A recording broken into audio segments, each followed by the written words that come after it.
Autant il y a de représentations de Jésus, autant il y a de conceptions différentes de qui il est. À travers tout ce fouillis, qui est le vrai Jésus?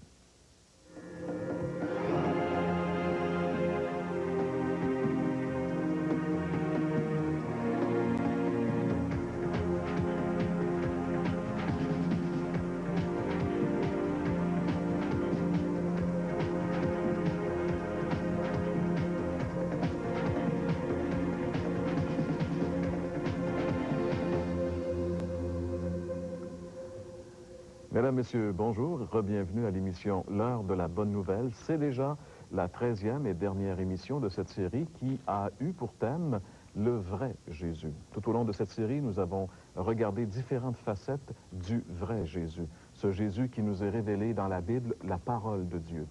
Et encore une fois, aujourd'hui, nous allons voir une facette particulière, probablement la plus importante, probablement l'œuvre majeure que Jésus a accomplie. C'est son œuvre de rédemption à la croix. Et tout juste avant de mourir, Jésus a prononcé ces mots, « Tout est accompli ». Et aujourd'hui, nous allons essayer de bien comprendre le sens profond de ces paroles, parce que lorsqu'on découvre ce que ça veut dire, notre vie est complètement transformée. Et pour essayer de bien comprendre ces paroles, aujourd'hui, j'ai le plaisir d'avoir mes collègues, François Fréchette, bonjour. Bonjour Jean-Pierre. Ainsi que mon ami Gaston Jolin, bonjour Gaston. Bonjour Jean-Pierre. Gaston, on en est déjà rendu à la 13e et dernière émission de cette série. En effet, et puis il faudrait rappeler quand même à nos amis, à nos téléspectateurs, qu'on est toujours ouvert pour répondre à leurs courriers. D'abord, les remercier pour les lettres qu'ils nous ont fait parvenir, leurs commentaires. Et puis même si la série est finie, bien, il faudrait continuer encore à nous écrire s'ils ont des problèmes ou encore des questions. On peut toujours leur répondre, hein. Et puis on a la parole, on donne toujours des réponses conformément aux Écritures saintes, hein. Alors on voudrait, au cours de l'été, continuer à garder le contact avec nos amis, hein. Absolument, on demeure disponible puisqu'il y a toujours quelqu'un à nos bureaux qui est là pour recevoir le courrier et répondre au courrier. Également, j'aimerais peut-être rappeler à nos amis que, en ce qui concerne les déjeuners de l'espoir, ces déjeuners-causeries qui ont lieu un petit peu partout à travers la province de Québec, même si la série se termine, notez également le numéro de téléphone qui va apparaître à la toute fin de l'émission. De cette façon-là, vous pourrez savoir si dans votre région prochainement ou dans quelques mois, il y aura un déjeuner de l'espoir auquel vous pourrez participer. Nous vous invitons à le faire puisque vous aurez l'occasion d'y rencontrer des chrétiens qui sauront également vous parler de ce merveilleux message de l'Évangile. Jésus a tout accompli. Vous savez, la grande différence, la différence fondamentale qui existe entre le vrai christianisme et toutes les religions, c'est le fait que le vrai christianisme prône la foi seule en Jésus, sans les œuvres, comme étant l'unique moyen de salut. La religion dit « fais ceci », alors que le christianisme dit « crois ». La religion dit « fais », le christianisme dit « crois ». Pourquoi est-ce que le christianisme peut dire « croire » ? Croire parce que Jésus a tout accompli. Il n'y a aucune religion qui n'accepte la vérité de la foi seule, car dès qu'une religion accepte le principe de la foi seule, eh bien, elle cesse d'être une religion. Et la raison pour laquelle les religions ont plus de succès que le vrai christianisme, cela tient au fait qu'il y a au plus profond de chaque individu, au plus profond de chaque homme, cette tendance naturelle à vouloir faire quelque chose pour se sauver. Ça semble être plus acceptable pour l'ego humain de faire son salut que de le devoir à un autre. Pourtant, c'est ce que la Bible déclare formellement, que ce qui sauve, ce n'est pas ce que l'on fait, mais ce que l'on croit. L'apôtre Paul, dans son épître qu'il écrit aux Éphésiens, chapitre 2, on peut lire ce verset ensemble, Éphésiens, chapitre 2, les versets 8 et 9, l'apôtre Paul dit « Car c'est par la grâce que vous êtes sauvés, par le moyen de la foi, et cela ne vient pas de vous, c'est le don de Dieu. Ce n'est point par les œuvres, afin que personne ne se glorifie. » Ce n'est point par les œuvres, afin que personne ne se glorifie. La Bible est claire ici. Le salut, il est uniquement sur le principe de la grâce et accessible uniquement par la foi. C'est vraiment faire confiance et se confier entièrement et totalement en ce que Jésus a fait pour nous, parce que tout est accompli. Donc, il est vraiment très important de revenir sur l'œuvre accomplie une fois pour toutes par Jésus. Et c'est justement ce que nous allons faire aujourd'hui à l'heure de la bonne nouvelle. dans un petit instant, demeure avec nous, puisque nous allons poursuivre cette réflexion à travers les Saintes Écritures. Et oui, cette parole que Jésus a prononcée sur la croix, tout est accompli, était vraiment une parole de victoire. C'est la parole qui vient déterminer que maintenant, le salut est accessible puisque toutes les exigences de Dieu ont été parfaitement accomplies à la croix. Et c'est une parole qui devrait vraiment faire du bien à chaque personne qui l'entend. C'est pourquoi on vous invite à être bien attentif à ce que François va nous dire maintenant. Oui, merci Jean-Pierre. J'ai pensé développer l'idée de tout est accompli en posant 4 questions et en répondant à ces 4 mêmes questions. La première, on va se poser, qu'a-t-il accompli effectivement lorsque le Seigneur Jésus était sur la croix? Pourquoi l'a-t-il accompli? Troisième question, quel est le résultat de cette œuvre qu'il a accomplie? Et quelles en sont, quatrièmement, les conséquences pour nous, pour vous, pour moi? La première, donc, qu'a-t-il accompli exactement? Bon, ça a été dit tout à l'heure, le Seigneur Jésus a prononcé cette parole-là lorsqu'il était cloué sur la croix, après les 3 heures plutôt de ténèbres qui ont eu lieu. Et j'aimerais qu'on lise dans le Nouveau Testament, dans l'Évangile de Jean, au chapitre 19, verset 30, ces paroles si dramatiques que le Seigneur Jésus a prononcées. Quand Jésus eut pris le vinaigre, il dit « Tout est accompli ». Et baissant la tête, il rendit l'esprit. Voilà les paroles que le Seigneur Jésus a accomplies. Voilà ce que le Seigneur Jésus plutôt a dit, qu'il avait tout accompli. Ces paroles ont été donc prononcées juste avant que le Seigneur Jésus rende l'esprit, c'est-à-dire jusqu'avant qu'il meure. Mais on voit que le Seigneur Jésus, déjà dans ce texte, c'est lui qui a rendu l'esprit, c'est lui qui a décidé de laisser et donner sa vie. D'ailleurs, ceux qui étaient crucifiés avec lui, les soldats qui étaient là, étaient surpris de voir que déjà il était mort. Mais il faut comprendre que lorsque le Seigneur Jésus était à la croix, il y a 2 sortes de souffrances qu'il faut distinguer. Et j'aimerais lire dans l'épître de Pierre, la première épître de Pierre, au chapitre 2e et au verset 22, ce qui suit. « Lui qui n'a point commis de péché, et dans la bouche duquel il ne s'est point trouvé de fraude. Lui qui, injurié, ne rendait point d'injure, maltraité, ne faisait point de menaces, mais s'en remettait à celui qui juge justement. Lui qui a porté lui-même nos péchés en son corps sur le bois. » Les souffrances du Seigneur Jésus ont été dans un premier temps de la part des hommes. Beaucoup d'hommes l'ont fait souffrir. Ses disciples, ses proches l'ont abandonné. Il a été victime de railleries. On lui a fait un procès tout à fait injuste. On lui a donné le fouet. On l'a amené avec une couronne d'épines sur sa tête. On l'a crucifié. Une quantité industrielle de souffrance lui a été prodiguée de la part des hommes. Mais ce qu'il faut comprendre, c'est que dans ces souffrances-là, il y a une souffrance que les gens ne sont souvent pas au courant. C'est cette souffrance que Dieu a donnée à son Fils lorsqu'il était sur la croix. On se rappelle qu'il y a eu ces 3 heures de ténèbres et que dans ces 3 heures de ténèbres, le Fils de Dieu a crié « Mon Dieu, pourquoi m'as-tu abandonné ?» Et c'est cette souffrance qui a expié nos péchés. J'aimerais qu'on lise encore un texte de la parole de Dieu. Dans le livre d'Ésaïe, au chapitre 53, c'est marqué « Il a plu à l'Éternel de le briser par la souffrance après avoir livré sa vie en sacrifice pour le péché. » Et ça, c'est quelque chose d'impressionnant parce que le Seigneur Jésus a souffert de la part de Dieu parce que le Seigneur Jésus portait mon péché. Il a plu à l'Éternel. C'est pas de ce que Dieu a pris un plaisir à le faire, mais ça a été sa volonté qui a été exprimée pour que nos péchés puissent être pardonnés. Et ce fameux cri qu'il a laissé à la croix, « Tout est accompli », est un terme intéressant parce qu'il veut dire littéralement que c'est quelque chose qui a été acquitté. C'est quelque chose qui est une dette, un peu comme sur une facture, on marque « payé », et le terme grec est vraiment un terme qui signifie cela. D'ailleurs, on a trouvé des documents, papyrus, avec ce terme bien apposé à travers pour dire qu'un document était vraiment payé.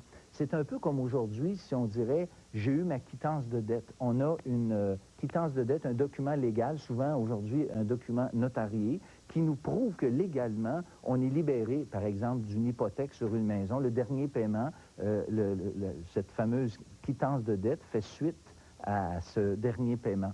Et c'est un peu comme si le Seigneur Jésus avait dit sur la croix, tout est payé. J'ai obtenu la quittance de la dette des péchés des hommes. C'est vraiment le sens que le Seigneur Jésus a donné ici à ces paroles-là.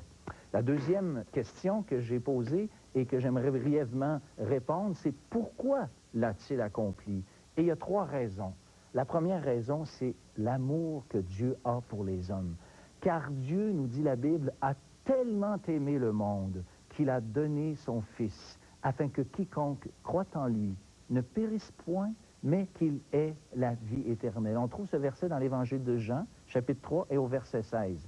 Et cet amour est tel que Dieu est venu. Quelqu'un a dit dernièrement, j'ai entendu, Dieu nous a aimés pour rien, et il nous a la raison pour laquelle il nous a aimés, c'est parce qu'il est amour. C'est la seule raison. Il n'y a aucun mérite en nous qui fait qu'on mérite l'amour de Dieu.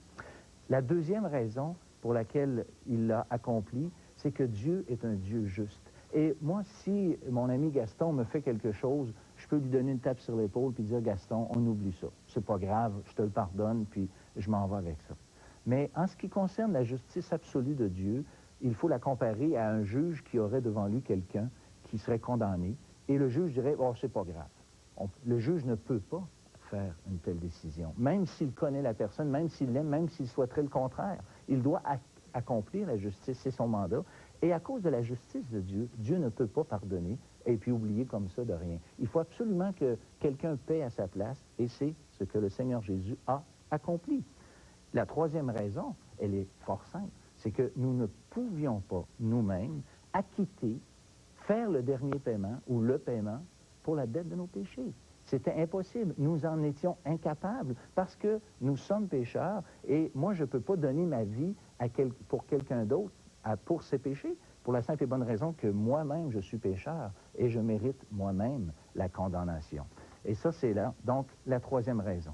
Quel est le résultat maintenant de ce tout accompli que le Seigneur Jésus a été ou a fait, en fait, sur la croix? Le péché, nous dit la Bible, nous fermait la porte du ciel. Et j'aimerais qu'on lise encore un verset en Ésaïe 59. Écoutez encore ce que ça dit. Verset 2. « Mais ce sont vos crimes qui mettent une séparation entre vous et votre Dieu. Ce sont vos péchés qui vous cachent sa face. » Et la Bible dit que c'est le Seigneur Jésus, son sang précieux, qui nous ouvre la porte du ciel, qui fait en sorte que ce mur du péché qui nous séparait de lui est maintenant ouverte. Le sang de Jésus nous ouvre la porte. Et il y a des versets dans l'Épître aux Hébreux que j'aimerais aussi lire à cet égard, qui sont très intéressants. Dans le 10e chapitre de l'Épître aux Hébreux, c'est marqué ce qui suit au verset 19. « Ainsi donc, frères, nous avons, au moyen du sang de Jésus, une libre entrée dans le sanctuaire par la route nouvelle et vivante qu'il a inaugurée pour nous à travers du voile. » Et le sang de Christ versé à la croix lorsqu'il eut expiré est ce qui nous ouvre littéralement la porte du ciel. C'est à cause du sang de Christ que nous pouvons maintenant avoir un libre accès à Dieu le Père.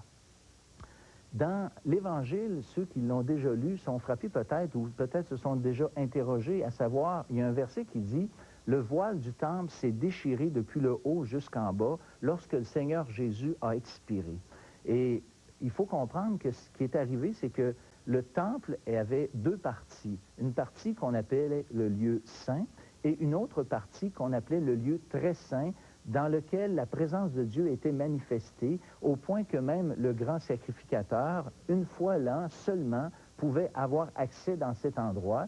Et on a des histoires dans l'Ancien Testament qui nous montrent que même certains ont déjà perdu la vie face à des exigences que Dieu avait faites et qui n'ont pas été respectées. Donc, c'était très solennel de pénétrer dans ce saint lieu, ce lieu très saint. Et c'est justement le voile qui séparait le lieu saint et du lieu très saint, que lorsque la vie du Seigneur Jésus a été rendue, donnée, eh bien ce voile s'est déchiré. Et ça nous donne une très belle image de ce que maintenant l'homme a accès dans la sainteté de Dieu, pas parce que Dieu est moins saint, mais parce que Dieu peut rendre saint ou rendre juste les hommes, parce que Jésus-Christ a accompli ce fameux paiement pour nos péchés. La quatrième et dernière question, c'est quelles sont les conséquences de cette œuvre maintenant, aujourd'hui, pour moi? J'ai cité tout à l'heure Jean 3,16, « Car Dieu a tant aimé le monde qu'il a donné son Fils, afin que quiconque croit en lui ne périsse point, mais qu'il ait la vie éternelle. » On a dit de ce texte qu'il était l'Évangile en miniature. Et en fait, il y a 2 points que j'aimerais juste faire relever de ce verset-là. D'abord, il a tant aimé le monde. Ça, c'est vous, c'est moi, c'est Jean-Pierre, c'est Gaston, c'est chacun d'entre nous, c'est tous ensemble. Mais ça dit, afin que quiconque, de cet amour global, on peut dire, de laquelle Dieu nous a aimés, mais maintenant, cet amour est ramené à l'individu et l'individu peut répondre, afin que quiconque croit en lui ait la vie éternelle. Et c'est ce que Dieu veut faire. D'ailleurs, Jean, dans sa première épître, au chapitre 2e et au verset 2, dit simplement ceci, « Il est mort non seulement pour nos péchés, en parlant de lui et de ceux de son peuple, mais encore pour les péchés du monde entier. » Et c'est vraiment ce que le Seigneur Jésus a accompli. Maintenant que tout est accompli, que ferez-vous de ce Jésus qui a tout accompli?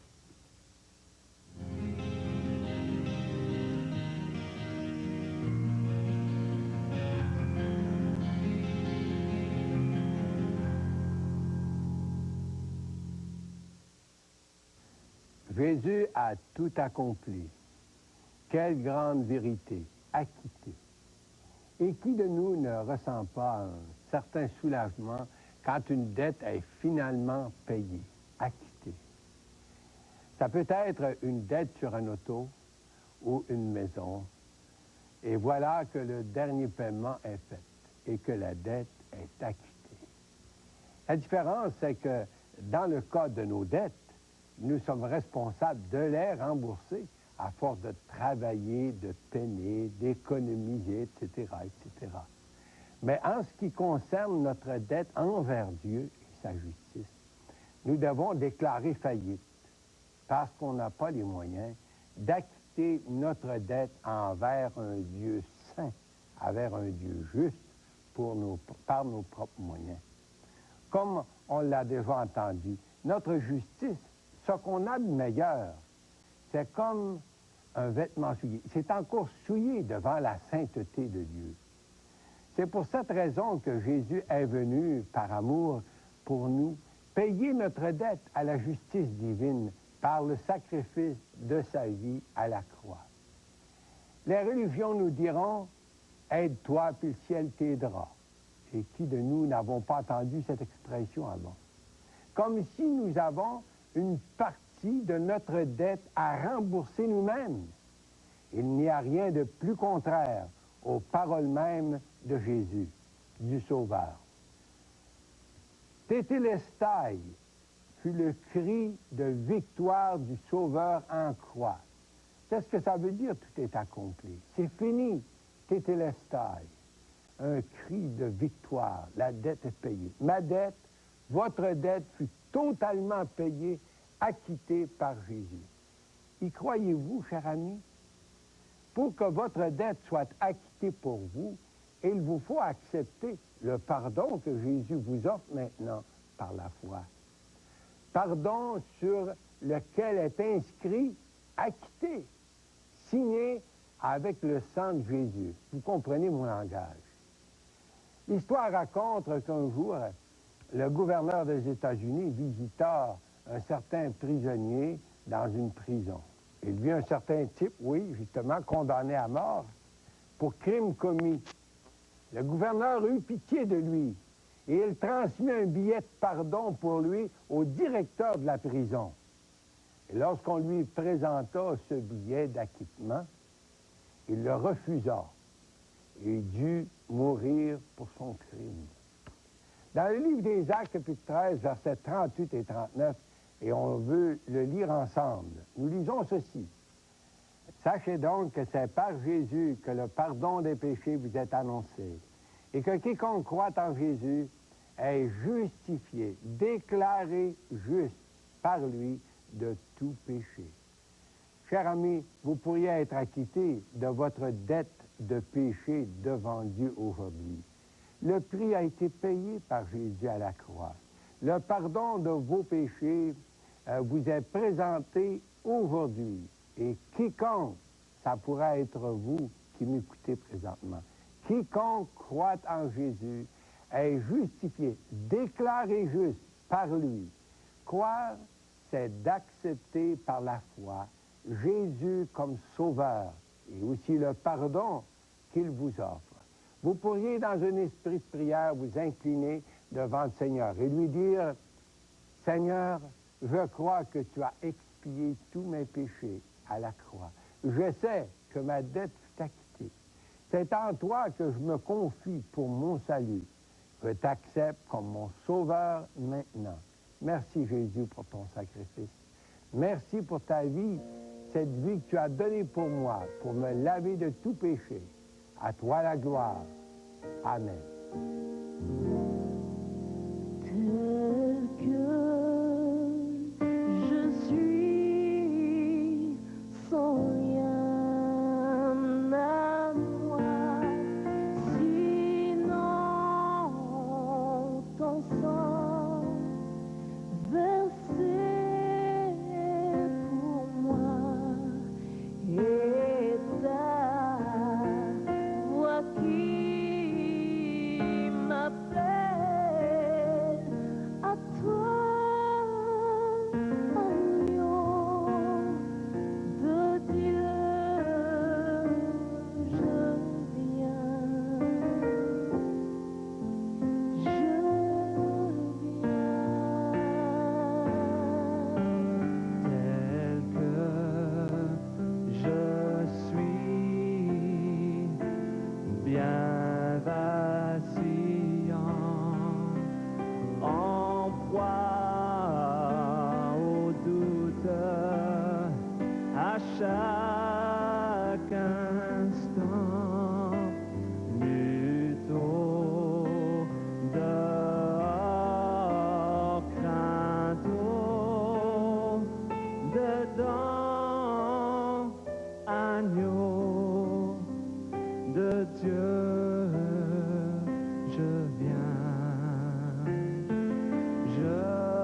Quelle plus belle parole pour terminer cette émission que ces paroles que nous venons d'entendre dans ce cantique. Tel que je suis, je viens, je viens. Et on espère que tout au long de cette série, vous avez pu réaliser que la chose la plus importante, c'est de venir au Seigneur Jésus-Christ et de le recevoir comme Sauveur et Seigneur. Le vrai Jésus, il est vivant et il est prêt à vous accueillir, à vous sauver et à vous transformer. Messieurs, c'est déjà la dernière émission, les dernières secondes de la dernière émission. Il nous reste qu'à souhaiter un bon été à tous nos auditeurs qui ont été avec nous tout au long de cette série en 2000. Et peut-être qu'on se retrouvera l'année prochaine avec une autre série. Passez une excellente saison et nous vous convions à être des nôtres l'année prochaine pour une autre série de l'heure de la bonne nouvelle.